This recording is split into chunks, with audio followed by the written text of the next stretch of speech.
आज मु आपण नहीं आसी भेंडी एक तरकारी जोटा कि मु बिना पियाज रसुण बनई बहुत कम तेल मसलार बहुत कम सामग्री आपण मैंने यहाँ बनई पारे समस्त को यहाँ पसंद आसो जदि खरा गरम आपण मैंने तेल मसला कम करने चाहूँगी ताले ये रेसिपी को निश्चय ट्राए करूँ।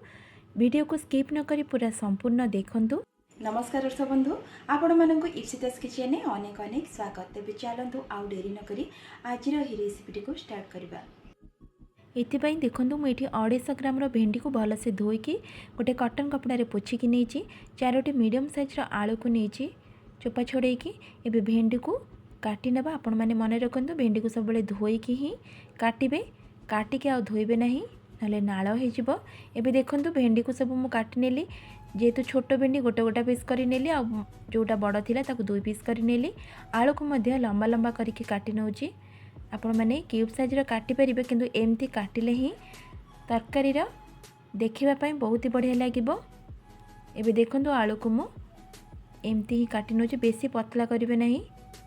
एबे सब आलू को मु काटी नेली। भेंडी आलू एबे काटिकी एटी गोटे प्लेट रे रखी नेली। एबे मिक्सिंग जार नहीं जबा सेथिरे गोटे मीडियम साइज टमाटर को दे दबा। गोटे इंच अदा को छोट छोट करके काटी रखली ताकू दे दबा।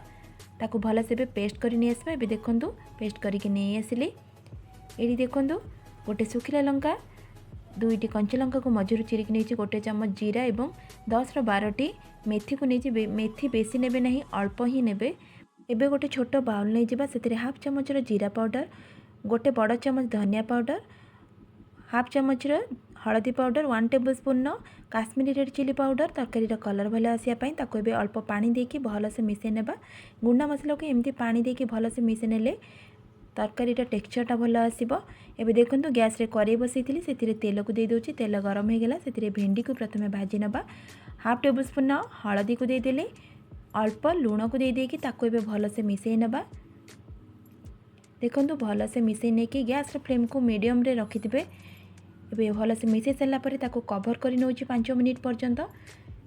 ये परफेक्ट 5 मिनिट हो गला। कवर को एबे काढी नेली ताको एपट सेपट करके आ टिके लाइट गोल्डन कलर करके भाजवा जमती आ 1 ରୁ 2 मिनिट समय लगे।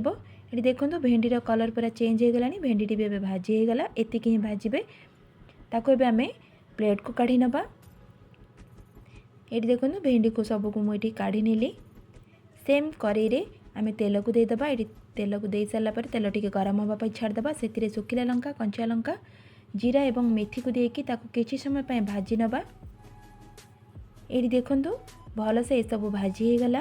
भाजी हो गला परे जो आलू को रखथिले ताको एबे दे दबा। आलू को मध्य भाजीबा भल से।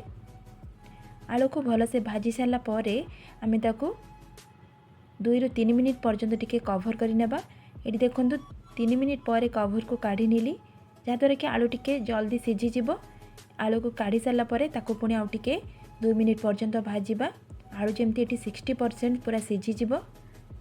सिझीगला टमाटो पेस्ट को ऐड करवा। टमाटो पेस्ट को देकी ताको पुणी 2 मिनिट पर्यंत टिके कषिबा जमती कंचा स्मेल पूरा पड़ेबा अदा और टमाटर। ये देखंतु 1 मिनिट पाखापाखि हो गलानी। कषि गला ये जो गुंडा मसला को पानी रे गोलेकी रखिले ताको दे दबा। दे देकी पूरा तेल सेपरेट हैला पर्यंत कषिबा। लो टू मीडियम रे गैस रो फ्लेम को रखिबे। एबे देखंतु हल्का एटी तेल बाहरी आसुची मसला रो। परफेक्ट भाबे हमर आलू और मसला कषि हो गला। एटी मु गोटे छोट साइज बाउलटे पानी ऐड करूची। स्वाद अनुसार लूण को दे देकी ताको भल से एबे मिसई नउची। लूण आपण माने देखिकी ही ऐड करिवे जेहेतु हमें भेंडी रे भाजिला बेले देइथिले ताको एबे 2 मिनिट ରୁ 3 मिनिट पर्यंत टिके कवर करि नेबा। कवर को एबे काढी नेली। देखंतु आलू पूरा परफेक्ट भाव ये सिझी जाइए। ये आम भाजिकी रखिथिबा भेंडी को ऐड करवा। भेंडी को एमती बड़ बड़ ही काटिबे नहले बेसी सिझी गले तरकारी टेस्ट भल आसीबो नहीं। एबे भल से ताको मिसेकी आमे से जो छोट साइज बाउलटे पानी एथिरे ऐड करवा। एथिरे बेसी ग्रेवी रहइबो नै। आपण माने जदि ग्रेवी दरकार आपण माने आ टिके पानी ऐड करिवे। ताको एबे भल से मिसई नेकी 2 ରୁ 3 मिनिट पर्यंत टिके हाई फ्लेम रे कवर करि नेबा जहाँद्वारा कि आउ टिके भल से सिझी जिवो। ये परफेक्ट 2 मिनिट पर कवर को काढ़ी नेली। काटी सारा पर भलसे भी मिसई नौ काटी रखि धनिया पत्र को आम ऐड करवा। ये देखो धनिया पत्र को दे देकी पुणी भलसे मिसई नौ। एबे गैस फ्लेम को ऑफ कर नेबा। तरकारी आमर रेडी हो गला।